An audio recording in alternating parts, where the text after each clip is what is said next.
Hi guys, welcome to my channel. In this video, we are going to discuss about some basics of electronics. Before starting, we have to first know that how can you communicate with your components. So there are some microcontroller boards that will enable you to communicate with your device or your components. These microcontrollers you can distinguish according to their bits. It can be of 8 bit, it can be of 16 bits, or it can be of 32 bits, which we will be using according to our project requirements. So, what is an 8 bit microcontroller? An 8 bit microcontroller is a small, low power consuming circuit which processes 8-bit data. We will be using this type of microcontrollers for building compact and small projects. These 8-bit microcontroller itself have numerous of types. Let's see some of them. So as you can see, here we have three types of microcontroller: Arduino Uno R3, Arduino Nano, and Arduino Mega. All these three processors 8-bit data. Firstly, we have Arduino Uno R3, which is a popular as well as ideal for beginners to use. It can be used for simple projects. Secondly, we have Arduino Nano, which is a little bit compact and breadboard friendly microcontroller, which is mainly used for compact projects.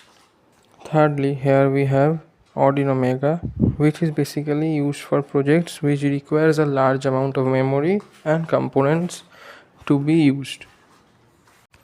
So out of these three, we are going to focus the most basic and simple microcontroller, that is Arduino Uno R3. Here we have our Arduino Uno board with its components.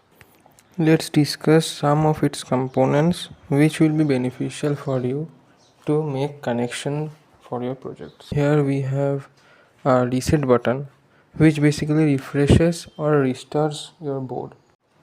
Next we have a power socket by which you can power your board with 9-volt battery.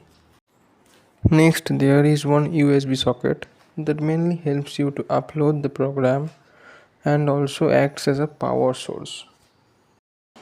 Here we have three type of pins: digital pin, power pin, and analog pin. Digital pins mainly used for sending input and output through binary language,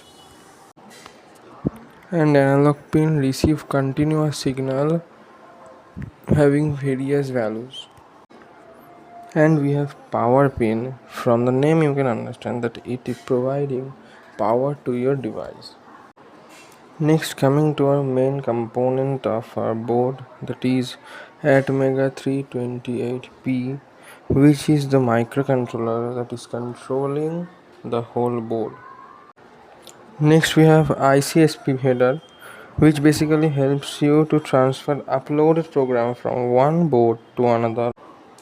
We also have two LEDs, that is TX and RX LED, that basically shows you the receiving and transmitting process that is occurring in the board. These LEDs also help you to check whether the board is working properly or not. We also have a USB chip which mainly converts USB signal into serial TIL communication signal that mainly helps you to communicate with your board.